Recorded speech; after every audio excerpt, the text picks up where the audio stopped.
চিংড়ি মাছ দিয়ে কাঁচা টমেটোর চাটনিটা কী করে করছি একবার হলেও দেখুন রেসিপিটা। আমি টমেটোগুলো ভালো করে ধুয়ে নিয়েছি, এবার কেটে নেব আধ কাঁচা আধ পাকা টমেটো। তো দেখুন টমেটোগুলো আমি 1 কেজি মতো কেটে নিয়েছি।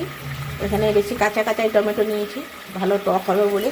আর এখানে কড়াইয়ের উপরে তেলের উপর 5 ফোড়ন দিয়েছিলাম, শুকনো লঙ্কা, আর দেখুন সরষেটা বেটে দিয়ে দিয়েছি, আর কাঁচা লঙ্কাগুলোও ছিঁড়ে দিয়েছি কুড়েমির জন্য, মানে কারেন্ট নাই বলে আর মিক্সচারে হলো না, তো শিলেই সরষেটা বেটে নিলাম। এবার সরষেটা একটু ভেজে নিয়ে টমেটোগুলো দিয়ে দেবো। খুব ভাজলেও হবে না, মানে সরষেটা আবার তেতো হয়ে যায়। তো টমেটোগুলো দিয়ে দিচ্ছি। তো আমি নুন আর হলুদ দিয়ে দিলাম, নুন দিলে পরে টমেটোটা নরম হয়ে যাবে। এবার নেড়ে চেড়ে ঢাকা দিয়ে দেবো আমি। তো আমি দেখুন টমেটোগুলো একদম নরম হয়ে গেছিলো, ভালো করে ম্যাশ করে নিয়েছি। আর চিংড়ি ভাজা ছিল, চিংড়ি ভাজাগুলোও দিয়ে দিলাম।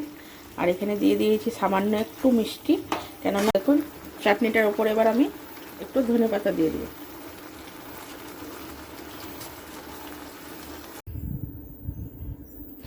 তো দেখুন চাটনিটা আমার একদম রেডি হয়ে গেল চিংড়ি মাছ দিয়ে। এটা খেতে খুব সুন্দর লাগে, কাঁচা টমেটোর চাটনি। এটা ফ্রিজে রেখে রেখে খাওয়া হয়, বাসি যত হয় তত বেশি ভালো লাগে। তারপর করে খেয়ে দেখবেন সব।